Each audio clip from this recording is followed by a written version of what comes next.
Welcome, one and all, to the mystical world of Filbar. Adventures abound throughout this realm, and we appreciate the opportunity to regale you with some stories from these trails. These accounts are all based on actual RPG experiences that occurred within Adventures in Filbar. Some of these tales may be for mature audiences, while others may be for very immature audiences. We now present the sage Mikas Tumo from Tamel, also known as the Bard of Filbar. Previously on our show, our adventuring group separated into 3 different groups, with Karina and Fargus taking the mounts to the livery stable, and the other 4 going to different inns, seeking Hagrid Toulouse, their mysterious benefactor. This episode starts with the ranger and the waif meeting with a grizzled old man that runs the stables. The trio are discussing the accommodations for the mounts and ascertaining if Peepers the Axebeak would be a welcome guest. We rejoin the group as they discover the answer. No, it won't be a problem. I'm a professional running a professional service. I've handled worse creatures than that overgrown chicken. It'll be fine, but I have to put a harness on the creature's beak, just in case. Karina bristled under the restriction and interceded on her pet's behalf, but Fargus pointed out that the man did have a solid case. The harness won't hurt Peepers, and it will confirm everyone's safety. Besides, we don't even know how long we're going to be here, stated the ranger. The waif was obviously against the policy, but agreed that if it kept Peepers safe as well as the other mounts, then she would accept it. She turned to the stable owner and requested that she put the harness on. The man smiled and nodded, pointing out that that was a pretty good idea. The Axebeak stepped back as Karina approached it with the harness, but calming words and strokes on the beak soothed the wild animal, and the leather restraint was summarily put in place. Goron, the stable master, then took the harness and began to pull the Axebeak into a closed pen.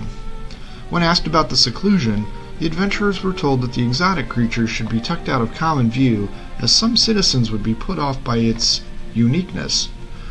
Goron continued and pointed out that he would put Peepers next to Metallica.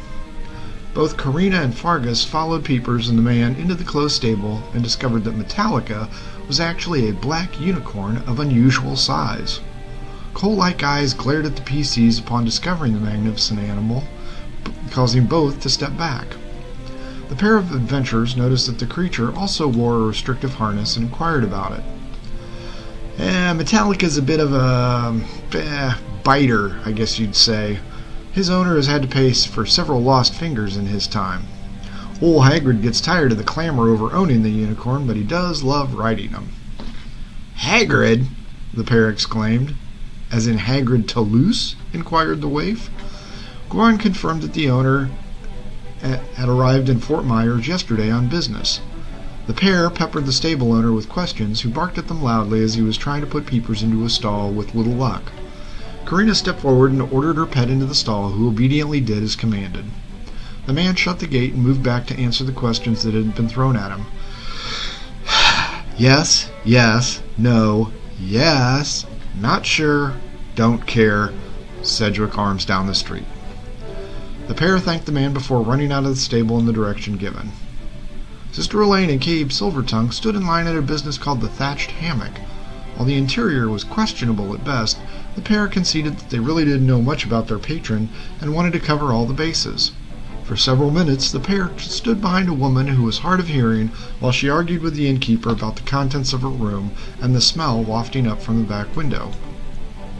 Try as he may to be civil, it became evident that the innkeeper's patience was growing thin. For every answer he gave the woman, he had to repeat it in a yelling fashion just so the patron could hear him. A pair of delvers were also becoming rather impatient over the slowness of the conversation in front of them. As Cabe shifted from side to side, Sister Elaine told him to calm down and that patience was a virtue that Dilo espoused in his disciples. Cabe rolled his eyes for several more minutes, and the woman argued with the businessman. Finally, they had reached a beneficial agreement, and the bard gave out an exasperated "Finally!" which caused the woman to spin around and confront him. Lambasting him for his rudeness, it suddenly dawned on the cleric that the woman could hear everything, as the bard's voice was barely over a whisper. Frustrated at the situation, she shoved the woman to one side and addressed the innkeeper. "Hagrid Toulouse, is he here? Do you know where we can find him?" The angry and abrupt nature of the seasoned traveler made the innkeeper and female patron step back.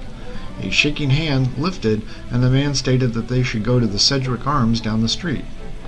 The cleric of Dilo bowed gratefully to the man before casting a stern look towards the woman and storming out, with Cabe in hot pursuit. Patience is a virtue, sister?" mocked the bard, but Elaine quickly spun around. "Dilo helped me, but if I had to listen to that caterwauling for one more minute, I was going to put my mace through that old bat's head. She could hear the whole time and wasted precious minutes. I just hope we beat Bulger and Irena there." The two exited the building and nearly ran headlong into Karina and Fargus. The quartet looked at each other and eagerly exclaimed, "Sedgwick Arms!" together, and proceeded down the middle of the street towards the establishment. Cabe looked giddy at the prospect of winning coins from Bulger and gleefully pointed out that he would be rubbing it in the gnome's face if he won. As the group entered the portal of Sedgwick Arms, guard whistles could be heard from the street over. Cabe paused as his half-elven ears could pick up the shrill whistle, and he blocked the door, with Sister Elaine giving him a shove to get him out of the way, remarking, "Are you related to that deaf old woman? Pay attention, Cabe," to him. As he held the door, the other three entered, but he could no longer hear the whistles. Shrugging his shoulders, he entered in behind his friends to locate the man they sought.